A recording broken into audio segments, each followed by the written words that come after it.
Good evening, ladies and gentlemen, Your Excellencies, distinguished guests, colleagues, and friends.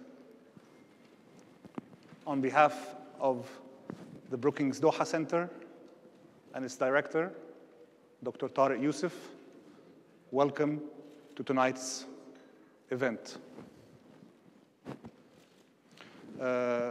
Tonight's event you can follow on Twitter live using the hashtag IndiaME, so please do contribute.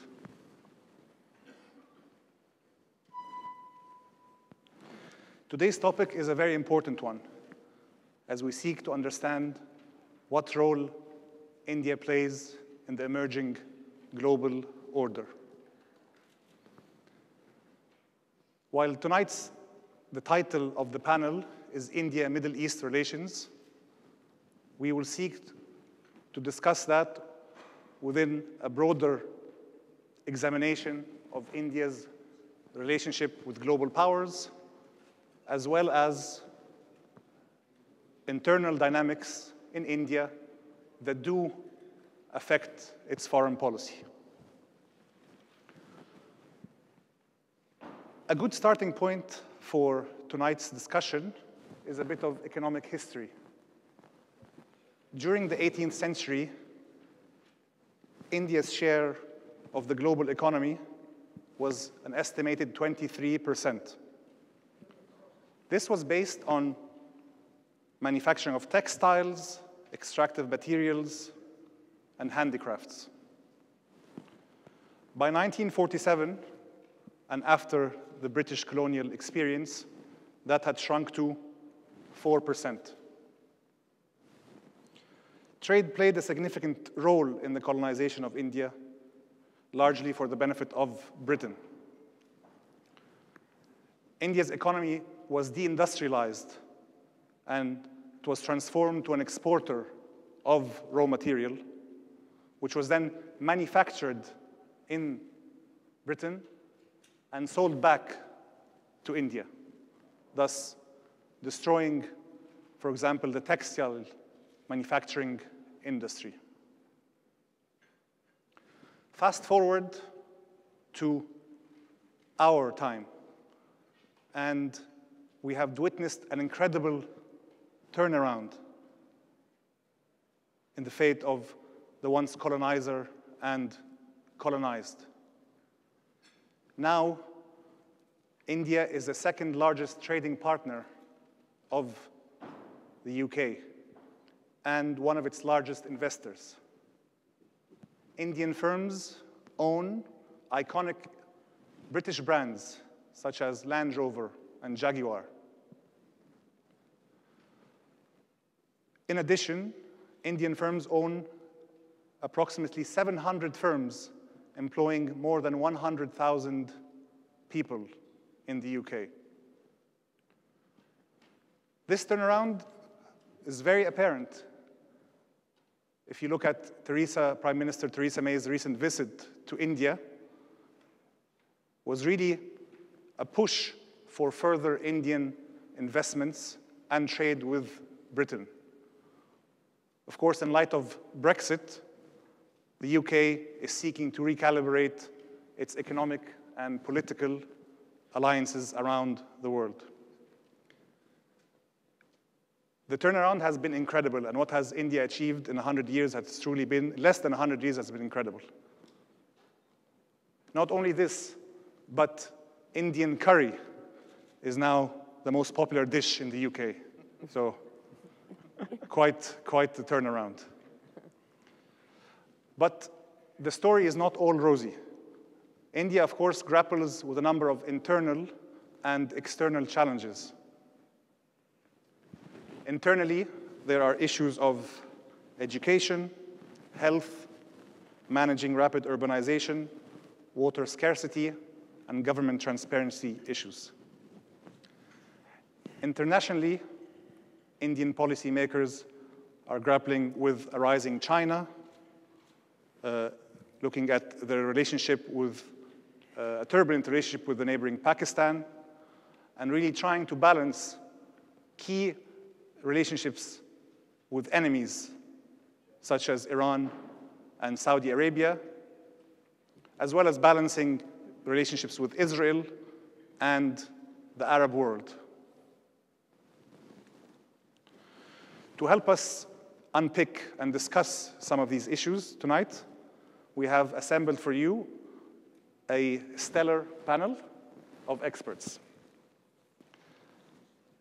To my right, Waheguru Pal Singh, affectionately known as WPS, is a longtime friend and colleague of the Brookings Institution.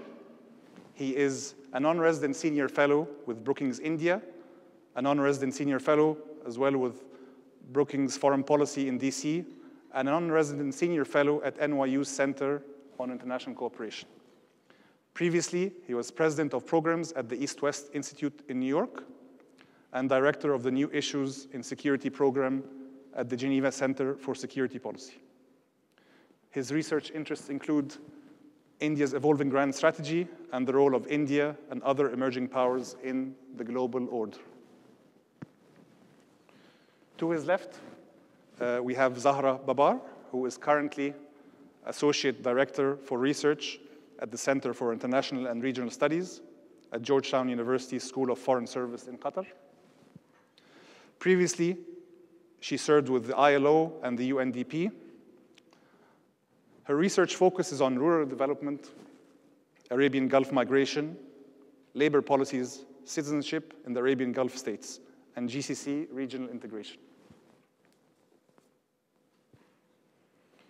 Last but not least, our friend and colleague at the Brookings Doha Center, Kadira Pityagoda, who is currently a visiting fellow at the Brookings Doha Center, working on India's relationship with Gulf states. Kadira was previously a foreign affairs advisor to the Australian Shadow Foreign Minister. As an Australian diplomat and foreign service officer, Kadira covered bilateral relations with India, Sri Lanka, Indonesia, Iraq, and the EU. His research interests include Indian foreign policy and Asia-Middle East relations. Tonight's event we will organize as follows.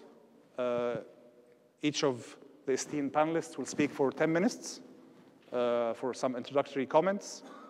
We will then move to discussion, and then we will take questions from the audience.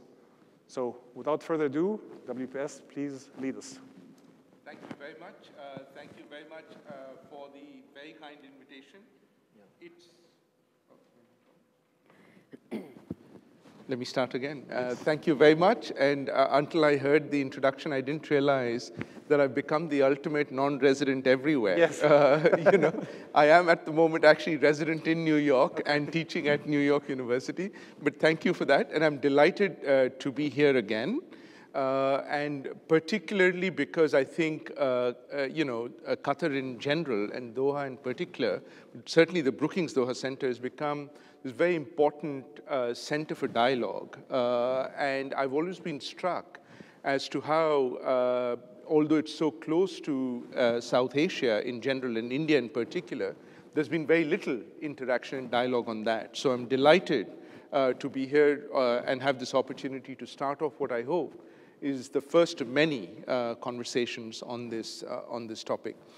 So I thought what I would probably do in about 10 odd minutes or so is to look at India's changing relationship with the three key powers, the United States, the Soviet Union and Russia today, and China. And I'll look at this in sort of 4 dimensions. And there's obviously going to be a tremendous amount of overlap over those 4 dimensions. Number one, global geopolitics during the Cold War, the post-Cold War, and then subsequent to that, what you might call the post-Cold War. Trade relations, including arms trade between these various countries.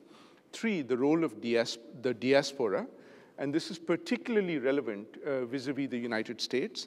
And then last but not the least, how this global geopolitics and the relationship between these four countries is playing out at the regional level, particularly in the Middle East, or what India likes to call West Asia. Now, I think we're all aware, but it's good to remind ourselves that during the Cold War, India really sought to keep the Cold War conflict out of the region. It did not want to keep the United States or the Soviet Union out of the region, but just the Cold War. It had relationships with both those countries. The US was a key source for agriculture, particularly the Green Revolution, but also for energy. A lot of dams and power stations were actually built with US help.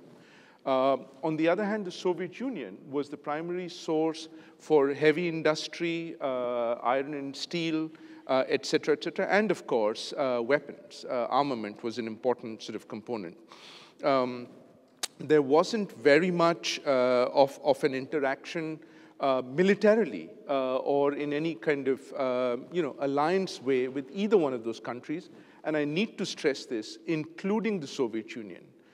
There were never any Soviet bases in India during the Cold War. In fact, there was not a single exercise, military exercise, that India conducted with the Soviet Union through the Cold War. The first exercise that India did in the post-Cold War era was actually with the United States. And that's something that people sort of tend to forget. Now, in the Cold War, the third actor in this relationship was China.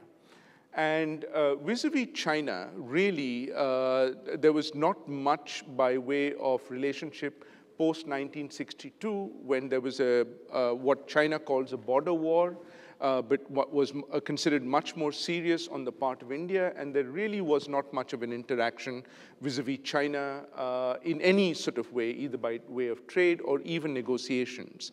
But China was really a key concern, both in terms of its nuclear program, but also really its kind of dramatic growth and its challenge to India, broadly speaking.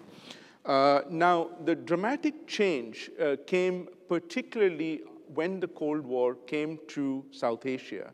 And this was in the 1980s when the Soviet Union entered Afghanistan. Publicly, the Indians were acquiescing of the Soviet presence. Privately, they were extremely upset. One of the sort of articulations of this was they diversified their defense portfolio and went out to Europe in particular to pick up a lot of material, arms from there, particularly because they did not want to be seen to be in the Soviet corner. Then, of course, we all know there was the end of the Cold War in 1991.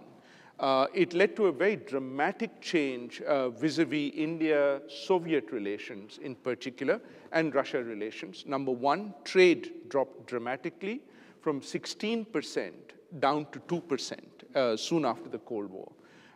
And also, whereas the Soviet Union still remained the largest supplier of weapons, it was not really seen as being very reliable because there was a whole disruption in the supply chain. So India began to look beyond the Soviet Union as well. Two dramatic other changes which happened. One was that the collapse of the Soviet Union also unshackled India's foreign policy. India no longer felt that it had to tiptoe around Soviet sensitivities vis-a-vis normalizing relations with both China on the one hand, but also with the United States. And in fact, soon after the Cold War, you see relations with both these countries start to develop extremely, extremely dramatically. And this is where the Middle East actually played a very important role. It was during the first Gulf War in 1991 that India offered to fuel US aircraft which were flying in for the war. There was no need for the US to accept that. They had other bases which could easily have done that. This was a political move, and both sides accepted that going forward. But the second role, important role, which started happening in the 1990s was the role of the Indian diaspora in the United States. Between the 22 years of the visit from President Carter in 1978 to President Clinton in 2000, the size of the Indian diaspora in the US rose dramatically, many-fold, but not just the size. The Indians were the largest earners in the United States. They were also some of the most prominent and efficient, immigrants, if you like. And this certainly added to the shape and size and role of India in the world and the bilateral relationship as well. Let me turn from there very quickly to China.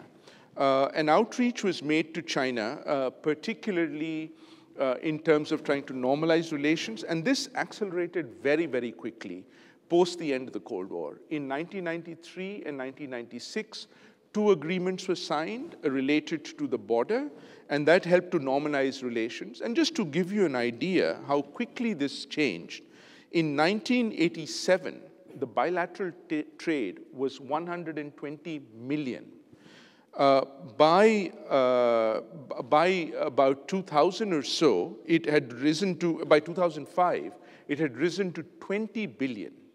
And today, China is India's largest bilateral trade partner. The GCC is the single largest region in terms of bilateral trade, but China is the largest trade partner. So where does that leave us today from this background? If I was to sum up the relationship between India and these 3 countries, I would sum it up in one word: hedging. All of these countries are really hedging their relations with each other, but also with the key regions that they're focused at. So, for example, if you look at the relationship with the United States, this is the closest that India has ever been to the United States, and I don't think it'll be any closer than this. It's never going to be a formal ally, but this is a very, very close partnership that you're likely to see start to develop. Does this mean that, that India and the US will work together on all the issues? Certainly not. There will be many areas of differences, and one of them is actually going to be on China. How the 2 countries look at China is going to be a very interesting development to explore. If you were to ask me, the one way to try and understand the India-US relationship is to look at the US-French relationship. France is an ally of the United States, but has never always been on the side of the US. There have been times that it's actually opposed some of the US policies as well. But the big challenge that comes to India is going to be vis-a-vis China. And here, you need to look at this at 2 levels. One, at the global level, and second, I'll come to in a minute, at the regional level. At the global level, as we look now at a multipolar world, it is quite clear that India is wanting to be one of these poles, but there's also a sense among the international community that India needs to be one of those poles.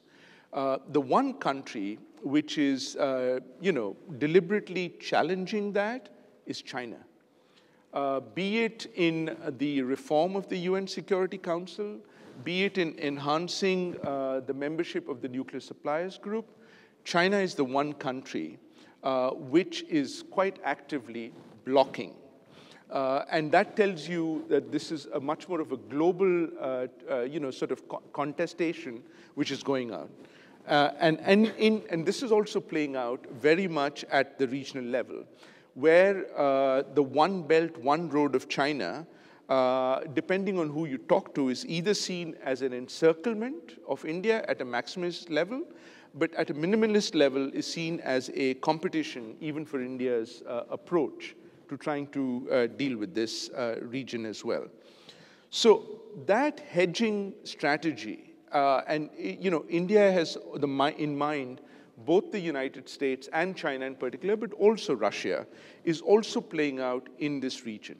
Therefore, India is going to retain relations with Iran, And very much, because it wants to make sure that Iran is not isolated and is pushed, so that it's pushed into the Chinese corner or the Russian corner, and will very much want to keep up the relationship there as well. Similarly, with the Gulf Cooperation Council, India has a very important role. In fact, if you follow trade and economics, this is the single largest partner for India, which makes a lot of sense. And last but not the least, India will also retain relationship with Israel, which is likely to grow. And so how India manages these three relationships is going to be a very interesting dynamic dance. A colleague of ours, Martin Indek, called this trying to walk between raindrops. It's not going to be possible in some ways, but India is going to try. And to conclude, I will use, I'll end with a quote from Hamid Ansari, who happens to be the Vice President of India, but also one of the leading Indian scholars on India's Middle East foreign policy. And he says, India in this region has limited leverage and unlimited interests. And the only way you can balance that is to hedge. Thank you very much. Perfect time. Thank you. Go now to Kadir, please. Right, thank you.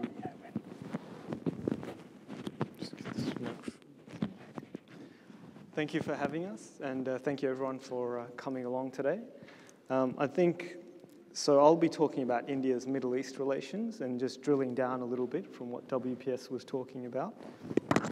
So for much of modern history, India's Middle East relations focused mainly on economic ties, though there were some close political relations under the non-aligned movement. This economic focus was understandable given that the Middle East is key to India's prosperity. The economies of India and the Middle East enjoy structural complementarity. Economic engagement totaled around 186 billion in 2013-14, making India the region's largest trading partner. Trade with the GCC alone was 137.7 billion in 2014-15, having grown from just 5.5 billion in 2001.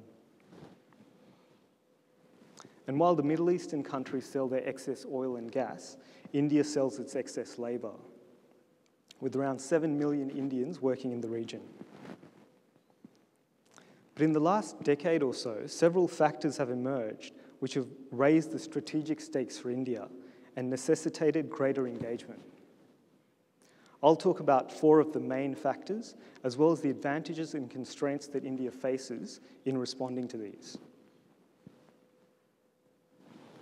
Firstly, existing pillars in the relationship have taken on a greater strategic significance. For example, energy trade. There's a growing expectation amongst policymakers and the public in India that the country will become a global military power. This gives India's already growing dependence on Middle Eastern energy a more strategic dimension. Oil is particularly important to military power projection due to the lack of alternatives for vehicles and aircraft. Demand is expected to grow faster than domestic supply. The increasing strategic importance of energy imports is seen in India's actions. During Prime Minister Modi's visit to Saudi Arabia, the countries agreed to transform the buyer-seller relationship into a deeper strategic partnership. The joint statement from the visit explicitly linked expanding trade ties to deeper and enhanced strategic engagement. The second factor is that India has growing security aspirations in its extended region. Of all the great powers and rising powers, India is the closest geographically to the Middle East. There's an increasing expectation amongst the Indian public that their country would be the most powerful in the Indian Ocean, and the Middle East is key to achieving this. India's growing international trade increases the importance of protecting sea lanes in the region. Since 2000, both Congress and the BJP have stated that the Middle East is strategically interrelated to South Asia. And according to Delhi's Maritime Doctrine of 2009, the Persian Gulf and Arabian Sea are vital to India's strategic interests, including securing choke points. The third factor is the increasing instability in the Middle East, which threatens India's energy imports and its diaspora. India feels that the great powers that are currently involved are either unable or unwilling to ensure stability. Delhi's past inability to influence the geopolitics of the region, combined with its lack of security presence, have meant that costly evacuations of its diaspora are the only response that India had to conflicts. Fourthly, and perhaps the most important emerging factor, is something that WPS touched on, is the increasing multipolarity in the region, with the decline of relative US influence and interest, providing opportunities and threats for India. Under President Obama, Washington tried to some degree to pivot away from the Middle East. While President Trump has made some aggressive statements about bombing terrorists, his overarching instinct seems to be less interventionist than the norm, noting, of course, his trademark unpredictability. And while the US will stay involved to some degree, there's a growing aversion within the American public towards foreign interventions. Additionally, Russia has reasserted itself through intervening in Syria. But more relevant to India is that China is translating its massive economic relationship into growing strategic ties.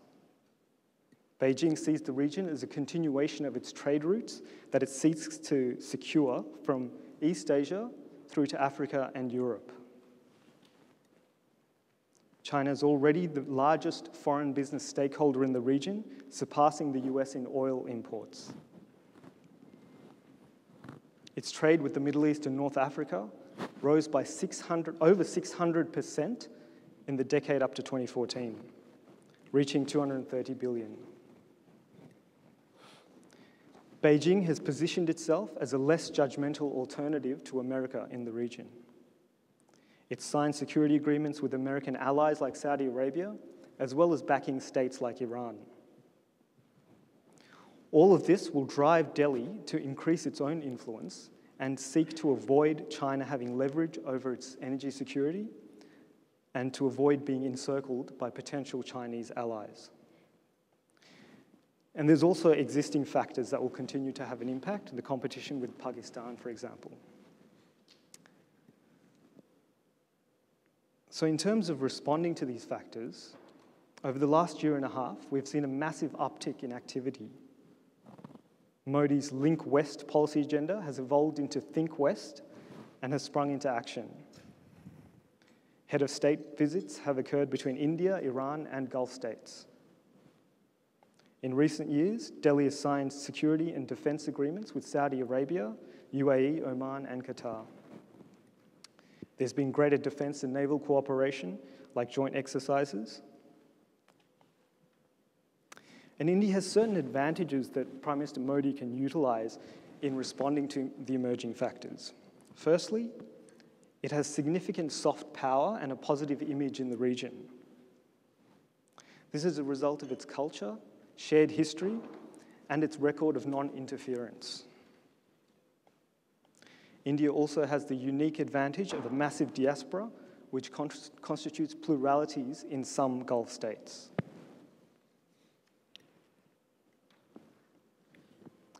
Also, similar to small countries around the world, Middle Eastern states are now seeking to diversify their great power and rising power strategic partners, creating opportunities for countries like India. Despite all this, India faces several constraints. Internally, there's still slow strategic planning, policy development, and implementation, despite the vision of leaders. Ideology and domestic politics may also impinge on an interest-based strategic focus. There's also external constraints. Historically, India's had the unique ability to play multiple sides and be friends with everyone. But as Delhi gets more involved, this will prove more difficult. Looking to the future, conceptualizing the Middle East through purely economic terms will no longer be an option for India. The actions and rhetoric of the Modi government suggest they understand this. Discussions with Indian policymakers suggest that the bureaucracy now sees the Middle East as part of a broader geopolitical strategy. But to secure its long-term interests, India will need to expend resources in the short term to support regional stability. India will also maintain its image of strategic autonomy, similar to what WPS was saying. Interestingly, I think that Trump's approach to the world seems to push other countries in this direction, where there are no longer any permanent friends or enemies. As always, India's foreign policy interests will also be balanced with values like pluralism and tolerance of different regime types. And I'll just finish with some short recommendations for some Middle Eastern policymakers. So, given that Delhi is being courted by numerous powers and the Ministry of External Affairs is quite stretched, Middle Eastern policymakers will need to harness and highlight the aforementioned emerging factors. Middle Eastern states could facilitate or suggest regular strategic dialogues with security elites, the elevation of current defense exchanges to a higher level, expanded military cooperation, and increased defense trade to support India's growing defense industry. The joint statements made during Modi's visits could be used as roadmaps. Middle Eastern states could also advocate and support India's proposals at the UN, like the Comprehensive Convention on International Terrorism. And finally, Middle Eastern countries could also seek to improve their image in India through providing better working conditions for India's diaspora. I think Zahra might speak more about that. Thank you very much. Thank you. And I want to add that Zahra's contribution, right? We thought we would have as well, instead of focusing only on IR issues, we wanted to relate the IR issues, domestic Indian concerns, as well as issues of the diaspora. And I apologize to Zahra for putting you between two IR scholars. Great, I know, wonderful. Please. Thank you so much, Adil. It's great to be on this panel. For the past 8 years or so, I've been studying the phenomena of migration to the 6 Gulf monarchies. And if you're interested in this subject, you can't help but get interested in India and Indians. The estimates of the Indian migrant population across the GCC, the estimates actually vary widely. And the problem is that we don't really have a lot of completely accurate data. Since many of the GCC countries do not disclose nationality breakdowns of their migrant population, we have to depend on multiple sources and sort of come up with a figure we're happy with. I won't contradict Kadira. It's somewhere between 5 to 8 million is what we think it is. What we do know is that this number has increased significantly over the last 15 to 20 years. Based on the Indian government's estimate, out of the entire population of Indian citizens who work overseas, 20% of them work and live here in these 6 countries. And that makes it of sizable importance to the Indian state. Out of the population of the Indian community that works in these countries, the largest numerical numbers are located in Saudi Arabia and in the United Arab Emirates. But if we actually look at it from a proportionate term, the countries which proportionately host the largest number of Indian expatriates, Indian migrants, are Qatar and the UAE. Out of the entire population of Indians in the GCC, about 30% work in white-collar jobs, sort of middle-class skilled occupations, professional occupations, and obviously are also very active as business people and entrepreneurs. But the vast majority of the Indian migrant population here do occupy sort of semi- and low-skilled occupations and in that part of the employment sector. Over the past 3 to 4 decades, clearly the migration of Indians to the GCC has had benefits both to the Indian state as well as to the GCC states. The GCC has benefited enormously from the labor contribution of Indians who have, worked at all sectors of employment and allowed these countries to develop their booming agendas. And the Indian state has also benefited not only from the job opportunities afforded to a sizable chunk of its citizenry, but also for the endless flow of remittances. Now, how do we actually tie this phenomena, right, the phenomena of Indian migration to the GCC into the broader theme of this panel, which is to look at India's evolving foreign policy engagement with these 6 monarchies? And I think that brings me, at least, to sort of 3 interrelated themes, or questions, really, none of which I presume to answer conclusively for you with yes or no's, but my remarks are going to be somewhat to address these 3. So the first question is, does this large demographic presence of Indians in the 6 GCC countries contribute in a positive way? Does it strengthen India's relationship with this region, or is it actually a burden and an obstacle? The second is, to what extent does the Indian state engage with the GCC states, specifically with the aim of fostering the interests of its diaspora that's based here? And the third, and I suppose the most IR-heavy one, is, has the Indian state been able to leverage this demographic presence in the Gulf into some sort of strategic asset to strengthen its foreign policy? And I might disagree with Kadira a little in my analysis of whether it has been able to do so.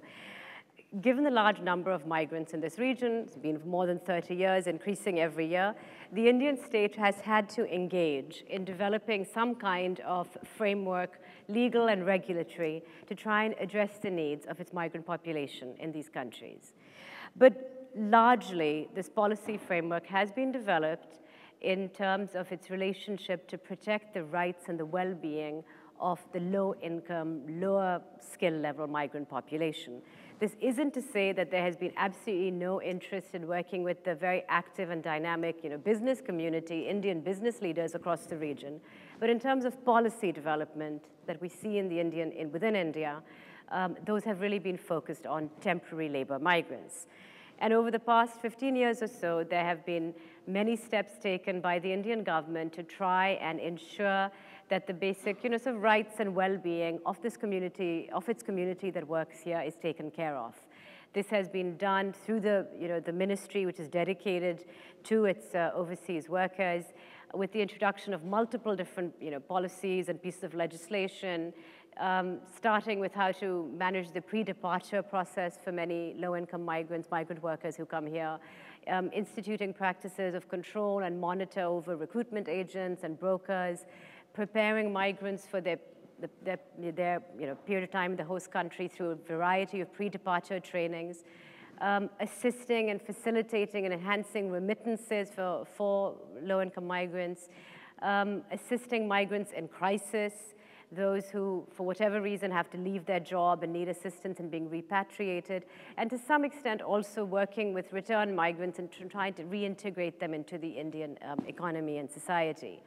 Of course, the Indian state has engaged at a bilateral level with each of the GCC governments as well to try to safeguard the interests of the lower income migrants. The fact that so many of these policies have focused on this low income, or whatever you want to call it, the lower skill level of the diaspora population here makes sense for a number of reasons, one of which is it's the bulk of the people out here. The second, of course, is that because lower income, lower skill level migrants are assumed to be far more vulnerable to exploitation and to face far greater challenges in terms of navigating their lives, professional and personal, over here. To move beyond, and to look at India's policies in how it engages with its migrant population from a slightly broader lens, and this does play into a bit of what was discussed earlier. Around the mid-1990s, foreign policy elites in Delhi started considering the fact that it actually had this diaspora population that it might need to start considering a strategic asset. For the first many decades, the Indian state had a somewhat anxious relationship with its overseas population. India has not been a country that has supported or believes in dual nationality. And there was this sense of, you've left, you've gone, you're not us, we're not you. But this changed around, after 1991, mid-90s onwards, when the Indian economy started liberalizing, and suddenly the attention was drawn to how to engage with the international diaspora located in the industrialized world. Firstly, because they could perhaps serve as, agents of the global economy, enhancing linkages of trade, investment, knowledge transfer, and technology for the Indian state. A second factor, which has been mentioned already, is increasingly by the mid-1990s, we were able to see the community of Indian origin citizens, particularly in North America, who were starting to occupy quite a prominent role in society. This was a socioeconomically well-placed community. They were starting to engage more as a political bloc, and this was seen as an asset. If India could develop an engagement with this diaspora, perhaps that would leverage Indian interests. If nothing else, this diaspora could serve as a bridge and certainly help with public diplomacy. And the third factor that I think instigated this sort of change and this recognition that there was need for India to reach out to its diaspora was that so many Indian origin, ethnic Indians, whatever we want to call them, at a global level started occupying quite high-level positions in multinational corporations. So these three kind of factors started, fomenting or whatever, fostering a discussion in Delhi that, maybe we do need to start addressing our external diaspora. In line with this, India started developing an active strategy of engaging with its diaspora.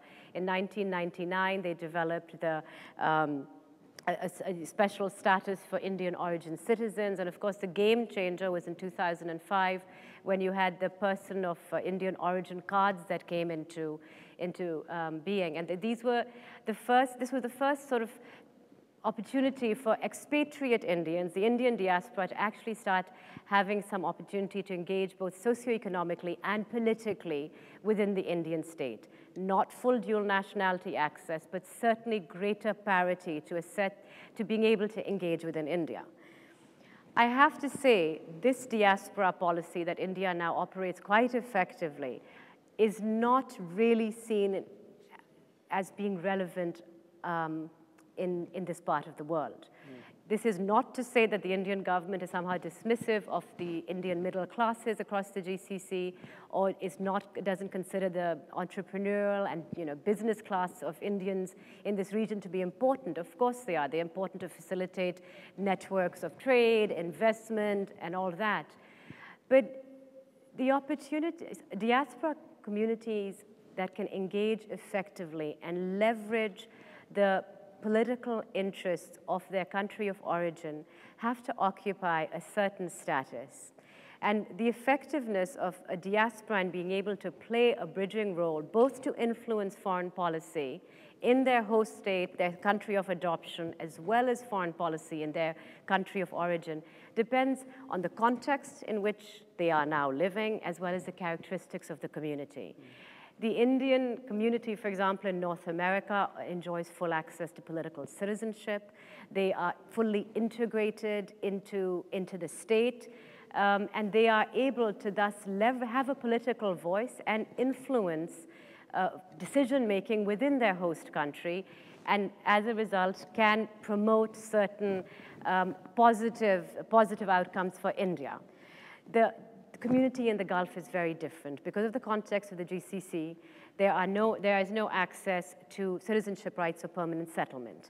The community here, be they low skill, low income, or highly dynamic business people, cannot engage to the same extent, and they certainly can't influence foreign policy making within the GCC. That immediately does limit their utility to the Indian state. I think I'm running out of time. I'm happy to talk about any of these things in our Q&A. I would just end by supporting my co-panelist. The community of Indians in the Gulf, I do not think they're not in a position to significantly contribute to foreign policy issues or to serve a political bridging factor. However, the existence of this community offers multiple opportunities, certainly for India in other ways, and the fact that it's here means that India will be committed to engaging with this region to play a stabilizing role. Thank you, Zahra. Thank you.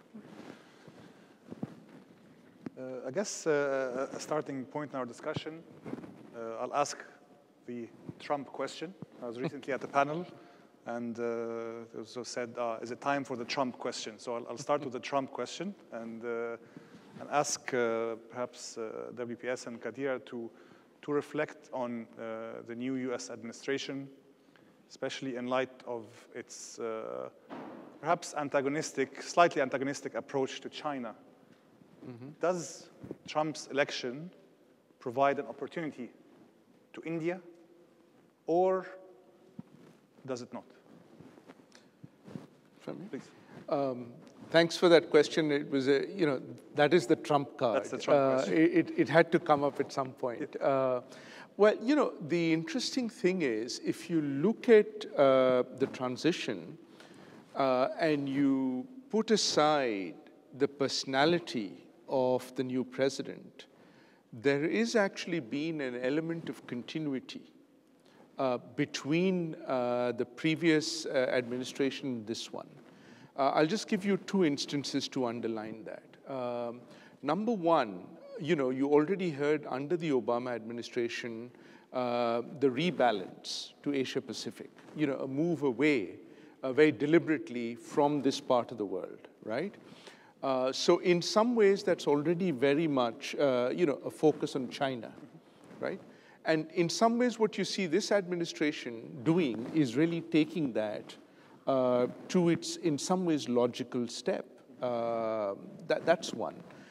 The question which has not been answered vis-a-vis China is the US seems to have a policy of containment of China, broadly speaking, in the Asia Pacific, but it almost wants to co-opt and cooperate with China in this part of the world. The US is almost, shall we say, supportive of the One Belt, One Road. It's particularly supportive of some of the developments in this part of the world. It's looking at China as a potential partner when it talks about Afghanistan, for example. China has certainly been part of the Iran nuclear deal. That would not have been possible vis-a-vis without China acquiescing to that, although China was a relatively smaller player. And this, frankly, poses a little bit of a problem for India. The problem is that if you want India to be partner to the US in containing China in Asia Pacific, but you want India to co-opt and cooperate with China in the Middle East, it poses a problem for India. It's a certain inconsistency in that policy, which will pose an issue for India as to how it wants to deal with China and look at the US in dealing with China. Thank you. Here, Dr. Asif. So in terms of, I'd say, if you're talking about Trump and his approach to China, if you go back to the campaign, so China was framed as a very convenient foreign enemy during Trump's campaign because of his focus on economic nationalism and the focus on bringing jobs back to the US and trade protectionism.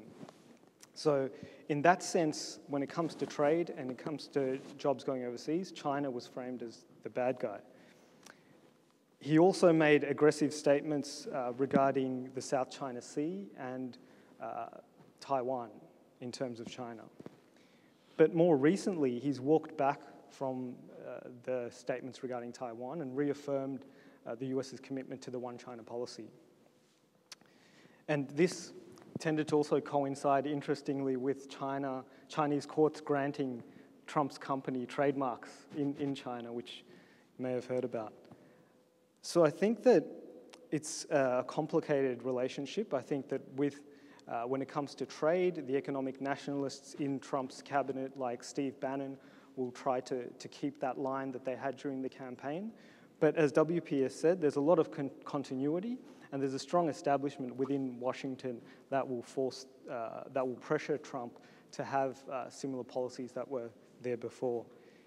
In terms of India, I think that, broadly speaking, as I said, I think that Trump's personal instincts when it comes to foreign policy are a little bit less interventionist, a little bit more isolationist. So in that sense, there may even be an opportunity as counterintuitive as it may seem, opportunity for the US and China to actually come to a more peaceful resolution on the issue of who dominates Asia, which is, I would say, pretty much the biggest foreign policy issue in the world. And in that sense, it provides, I guess, positives and negatives for India, because India, as WPS was saying, has a massive trade relationship with China. Any kind of conflict between the US and China in Asia would be catastrophic for the global economy and would harm India's economy as well. At the same time, India, I think, sees China as, if it had to have a major threat, China would be it. So there's still issues over the border. There's issues of China building its relationships with countries like Sri Lanka, Pakistan, Bangladesh surrounding India. India is doing the same with countries near China, Vietnam, for example. So I think India's foreign policy outlook to some degree is framed by building relationships with countries that it can see as allies against a potentially sort of belligerent China. So in that sense, it seeks, like WPS was saying, hedging. It seeks to have a relationship with the US to the degree the US can protect it or support it against a potentially aggressive China. And at the same time, it seeks peace in Asia. So it would want the US and China to have good relationships in that sense. Thanks, Kadir. I want us now to perhaps move a bit closer to our region. Prime Minister Modi's visit to United Arab Emirates was almost like a rock star visit. Thousands of Indians attended his event. I want to ask you, Zahra, is there a difference in India's response to migrant issues across the GCC? Is a strong India-Emirate relations perhaps supersedes other relationships, or is there a sense of equality? I mean, of course there are differences. Each of the GCC countries is different, and their relationship with India is different. Oman, for example, has a completely different historical relationship with India, and I think that probably does impact how things play out on the issues related to migration as well.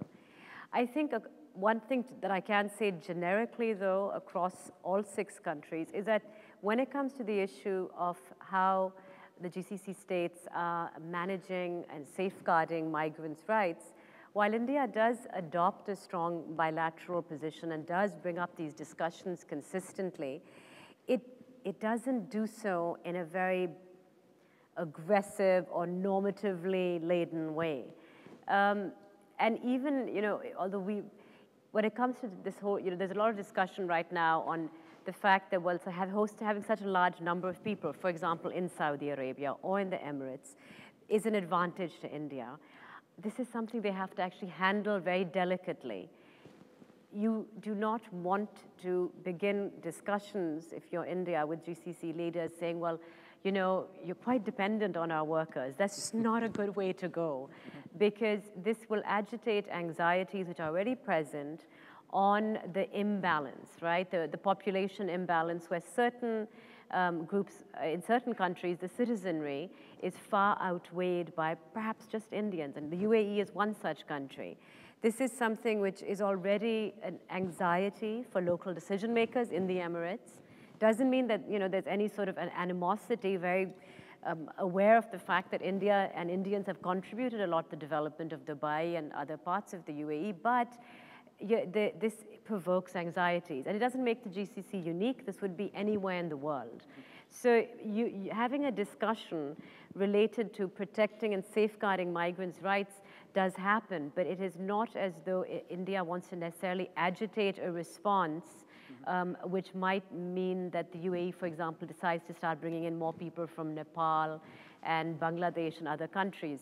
The GCC states manage these populations very carefully. As we know from experience, 40 years ago, the majority of migrants in this part of the world came from the Arab world, the Arab neighborhood. And so these policy directions can shift again. What's interesting is to look at what's happening around the region right now, where so many Arab states are in, obviously, crisis. There are more numbers now pressing at the door of the GCC, frankly, to come in. And if that door was opened, then it could impact the Indian population. Great. Thank you. I don't want to monopolize the discussion. I'll ask one more question of the panel to WPS. Then we will open for questions from the audience. So, following through from the UAE question, Sheikh Mohammed bin Zayed, Crown Prince of Abu Dhabi, was recently the guest of the chief guest of honor at the India Republic Day event in January, and I actually saw the video of his arrival. Prime Minister Modi was at the bottom of the stairs waiting for him. Came down. It was an embrace, brotherly embrace. So it seems to be a very strong relationship there. I'm just curious, how does India manage this delicate balance with GCC relations and Iran? We see on the other side as well that India is very keen on its Iranian relationship with cooperation, with forthcoming cooperation, a pipeline, and further economic cooperation. So how do you see that playing forward, not only in a BJP government, but perhaps in a Congress government after the election in 2 years? Very short answer, how India manages its relationship between particularly the Emirates and Iran, with difficulty. Okay. It's not an easy balance to do for any country, and India is also grappling with that. Look, I mean, if you look at, exactly as we were just hearing, whether you're talking about the diaspora or if you're talking about bilateral trade, there's no doubt that the Gulf GCC countries should be the priority for India. The bilateral trade with Iran, which, by the way, India has a deficit, is 15 billion.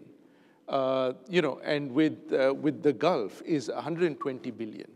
So there's, I mean, if you're just purely looking at it from trade, there's no, it's a no-brainer, as would be said. But I think there are other elements which are critical. One of them is this desire to work with different, shall we say, power centers within the region, and that there's no doubt that Iran is a player. I think the GCC recognizes that. Its approach may be different, but and India recognizes that too. The question is, to what degree does India engage with Iran to that level, right? And obviously, I think, that is going to be limited by 3 factors. Number one, what is the comfort level of the GCC in that level of engagement? Number two, what is Iran willing to, how far is Iran willing to go in that partnership? And number 3, very importantly, maybe 4 factors. Number 3, how comfortable is the United States in that element? I just have a publication out on this topic, looking at India, Iran, and the US, particularly on this context. And 4th is China, because India needs to be very cautious that it does not isolate Iran to the extent that Iran then jumps into China's arms. Already we've seen, when Xi Jinping made his, gambit to the Middle East about a year ago, last February, he went to Egypt, Saudi Arabia, and Iran. And let's not forget that, China is supplying both arms to Saudi Arabia, but also to Iran. So it's that kind of a balance that India needs to be very aware of and counter. So that's why I think there's going to be a very delicate balance between those two. But I think there's no doubt that, and coming back to your, the starting point, the presence of His Royal Highness in New Delhi as the chief guest is an indicator of where the GCC in general, but the Emirate stands in India's sort of outlook for this region. Very good. Thank you for that. I think we should now move to questions from the audience. Best way to approach this is to grab perhaps 3 or 4 questions, and then we can direct to our audience in the back there.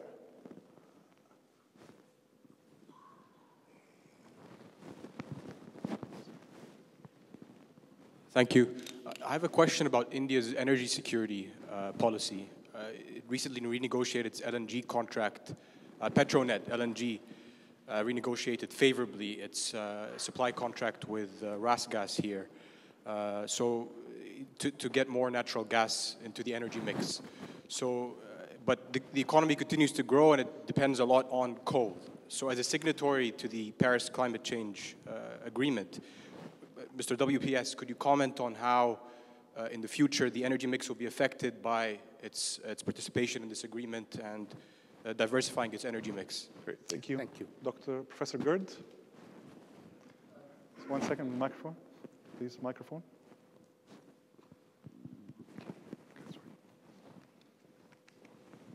Professor Gerd is a dear friend of Brookings, so we just 2 microphones, not just 1. Thank you. Thanks very much. A fascinating set of presentations, and the way they intersect as well. I'm glad to hear about the increasing prominence of the Indian diaspora across the world, including the United States. It's called Georgetown University, of which I'm one, has recently had its the chair of its faculty at the School of Foreign Service is one of those. So. And of course, and he's very keen on our operation here too. But no, my question was more was about one of the questions in general in foreign policy analysis is one has this tendency to talk about countries doing things, countries wanting things, and one of the things that from academia one then has to say is, well, hang on a second, countries don't have a persona as such, or at least one can debate this. They're not monoliths. Mm-hmm. They're made up of people with some shared history, but lots of differences as well. So the obvious question is, in the case of India, can one cut across this picture that's emerged from all speakers as this is India, has been and will be, to dive below this a bit and take it apart a little, depending on what constituencies are involved, how these constituencies might change, which players at the senior levels of decision-making change, how the politics changes. You know, what kinds of impacts might that have on Indian policy positions? Thank you. We have one more question here, please. So, gentleman here, and then we'll go to our panel.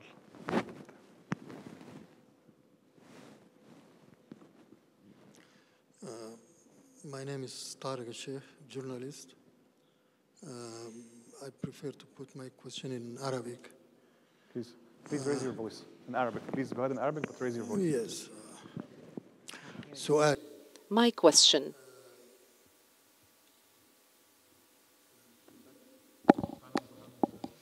في انتظار أن يضع المتحدثون في الجلسة السماعة.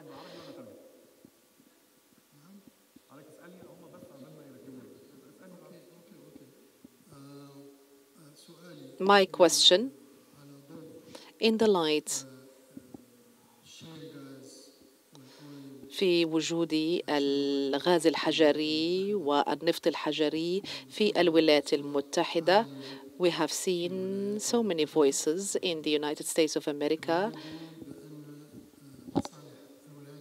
saying that the interests of the United States of America in the GCC have declined, so the United States of America has no longer any interest in the GCC. That is why there are a number of voices in the United States of America that say that sooner or later the United States is going to withdraw from the GCC regions because they no longer have any interest to protect. And in a forum in Doha that was held in Doha, they were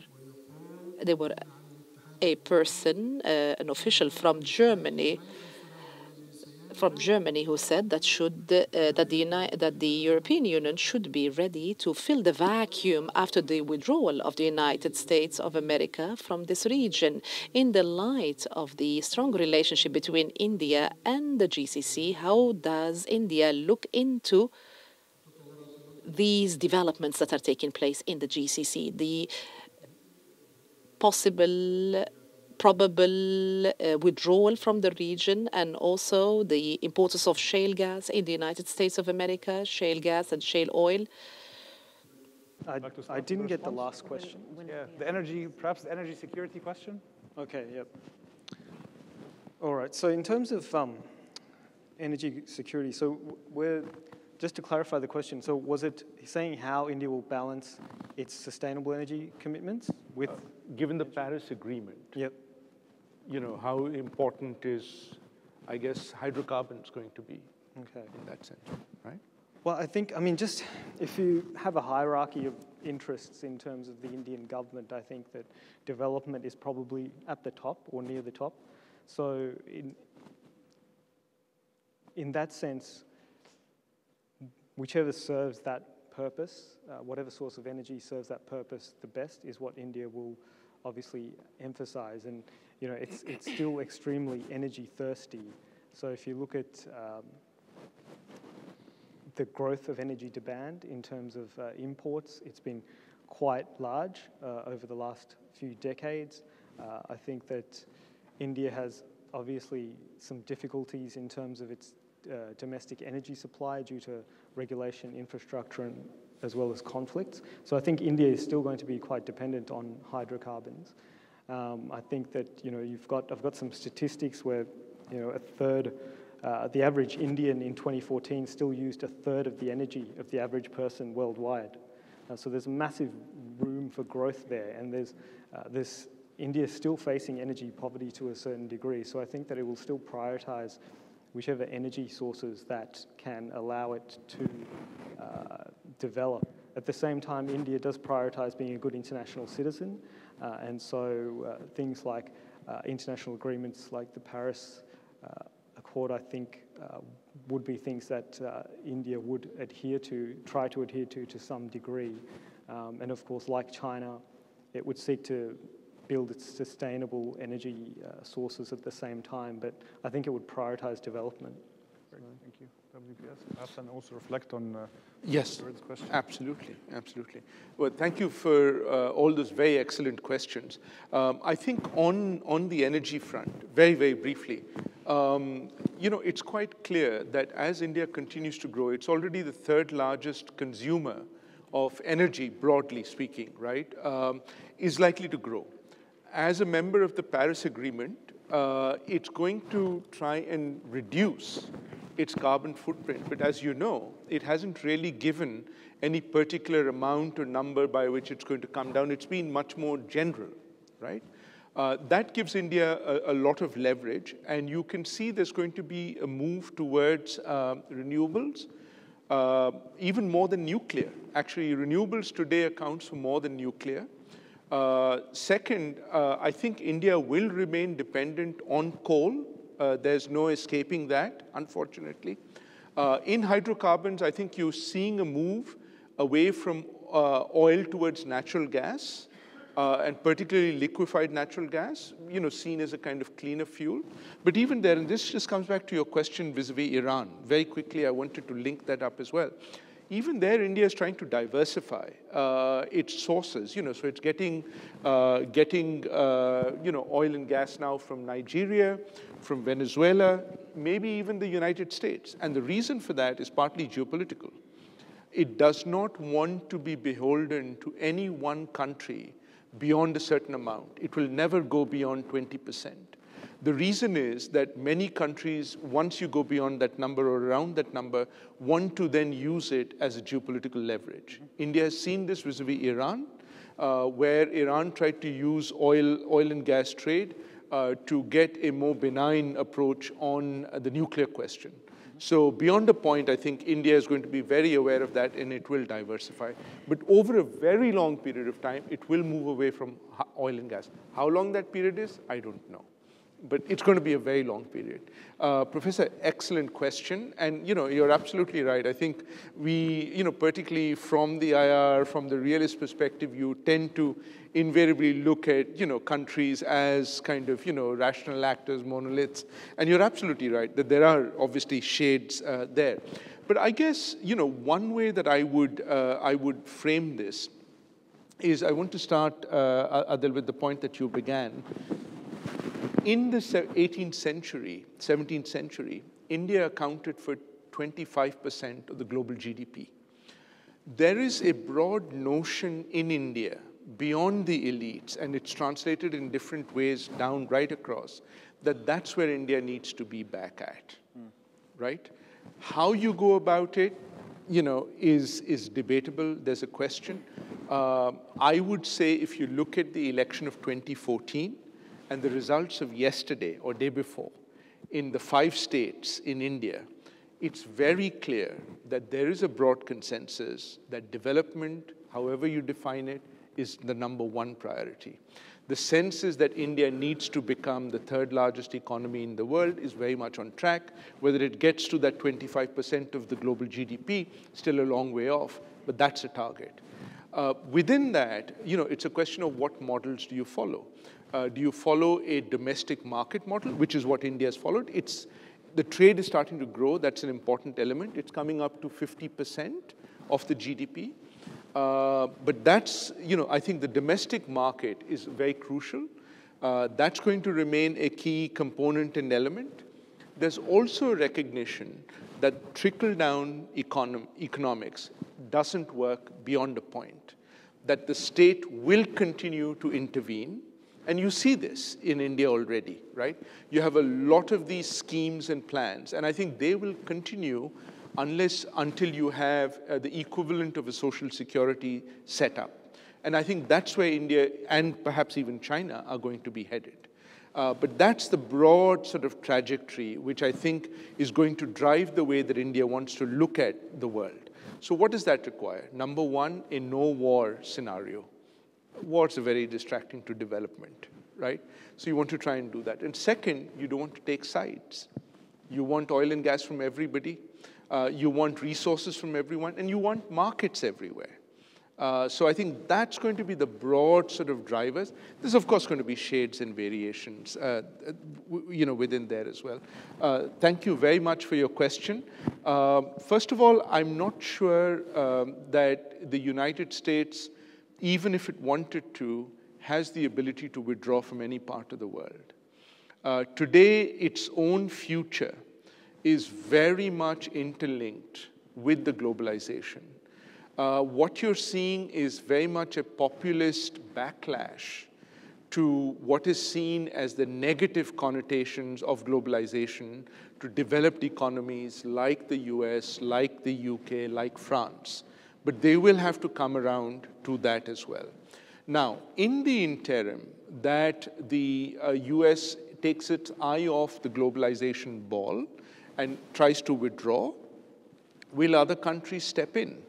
Well, frankly, that depends on what kind of a role say, the GCC looks at these other countries. My own sense is that India has always been here.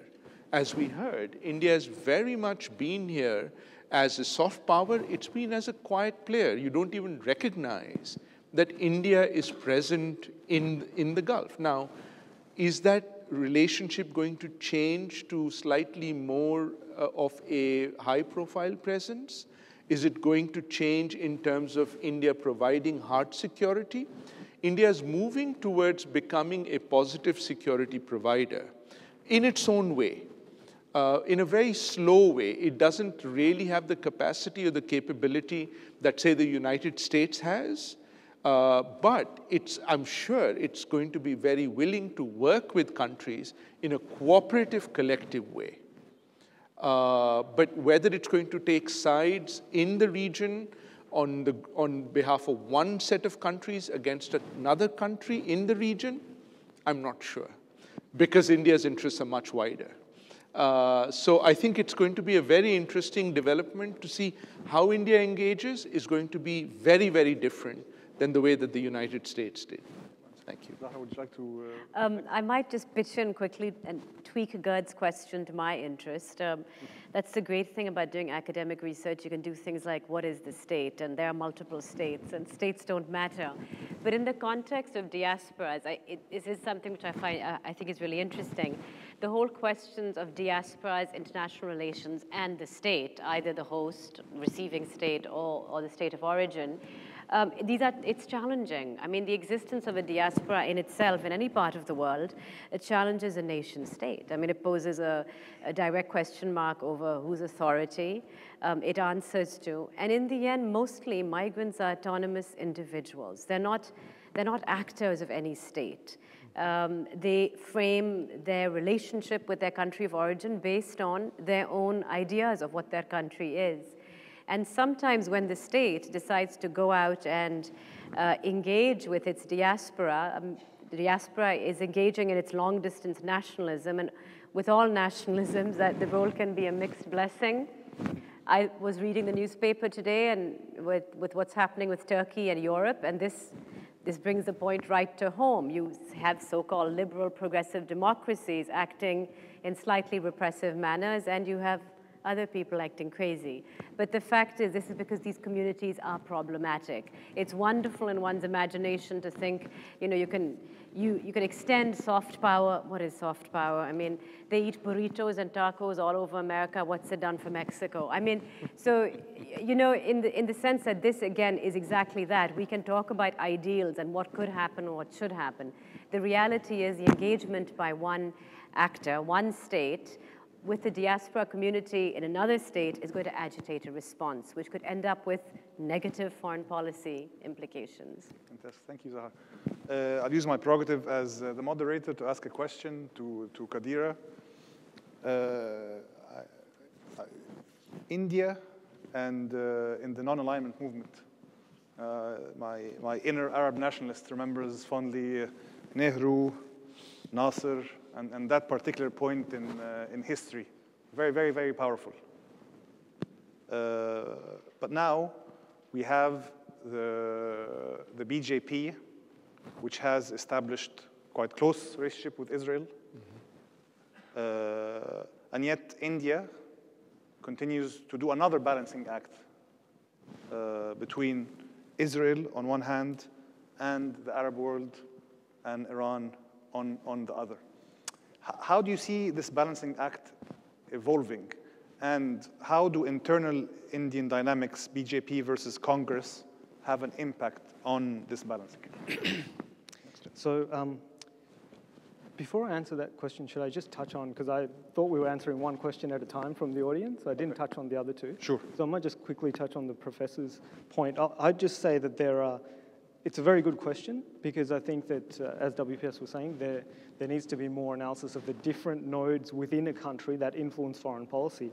And I'd just say with India, there's a few important ones to think of are the Indian Foreign Service, which has a very strong culture and happens to have, I think, particular worldviews that may actually be aligned to what you were saying, Adele, about the non-aligned movement and that history. We've also got the diaspora, obviously, which has its own interests.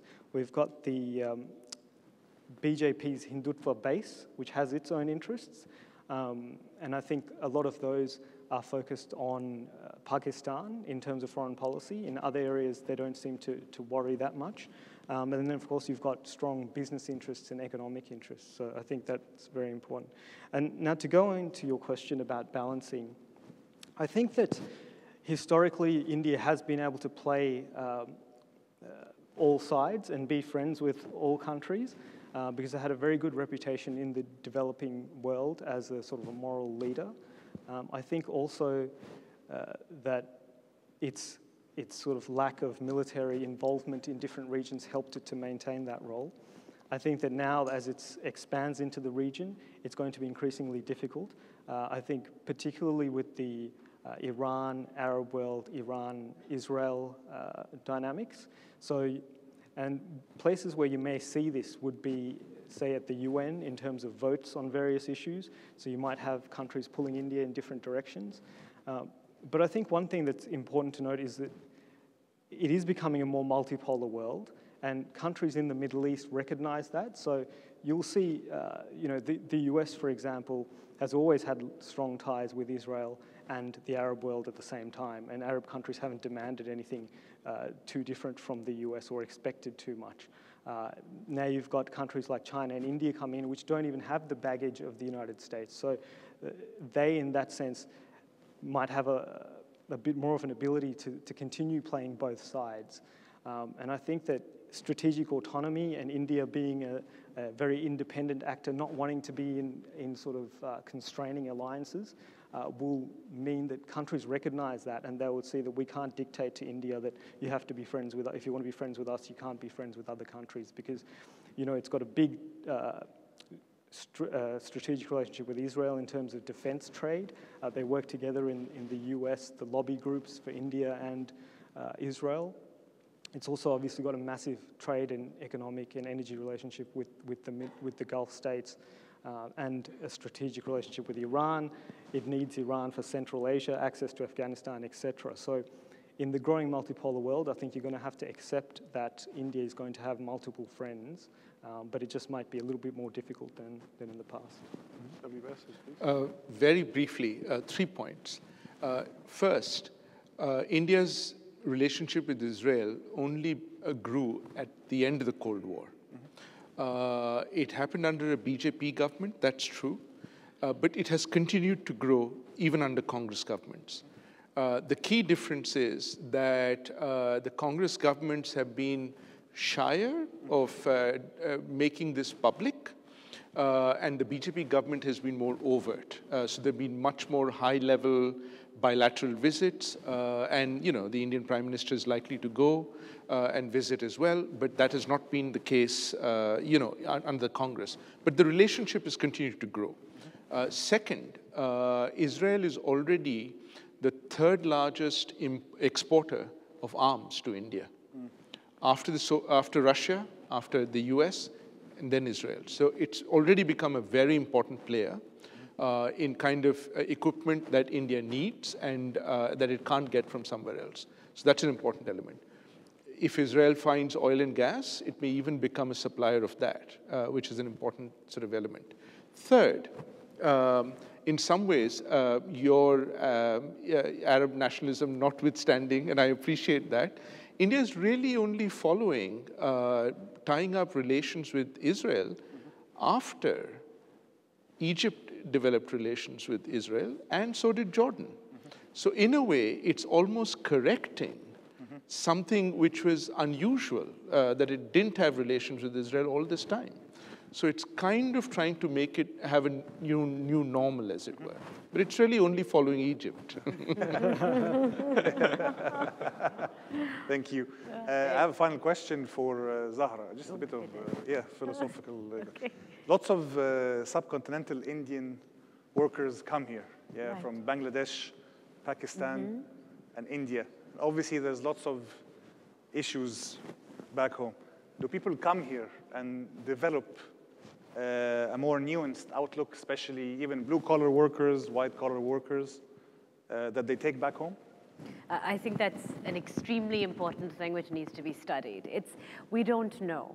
I mean, what we know anecdotally is that certainly South Asians from multiple backgrounds and from different parts of, different nationalities work together, particularly in the lower tiers of the labor market here. Nepalis, Bangladeshis, Pakistanis, Indians share accommodation, work on the same projects, eat together. One hears anecdotally of a lot of interaction, and it's a fascinating thing that needs to be looked into. What are the implications for the sojourns out here for communities who traditionally reside in nations where the discourse is extremely, full of negative rhetoric vis-a-vis each other? What happens to that when they actually coexist here and work together? Do we see it producing something differently? And is there is there an impact on what happens back home? I think that that's an area which really needs to be studied because it can't be answered. We don't know if it's negative or positive right now. You would be the best one to I lead would love such to a do project, it. and we have I hope Georgetown, Professor Mehran, Yeah. and Professor Gerd, and then this would be something very interesting for Absolutely. you to pursue. I think I'm getting the signal. So I just wanted to have some brief announcements before we end. We have an upcoming event on Trump's Middle East policy on the 30th of April at Qatar University. I encourage all of you to register and attend. Also, another announcement, outside we have on USB some of our most recent publications. We're trying to be more environmentally friendly at the BDC, so we're moving to a number of soft copies. And WPS has some hard copies of his paper, so we're mixing it up. I just wanted to thank the esteemed panel for a very interesting discussion tonight, and I hope all of you can please have a round of applause for our ours. Thank you also to all of you.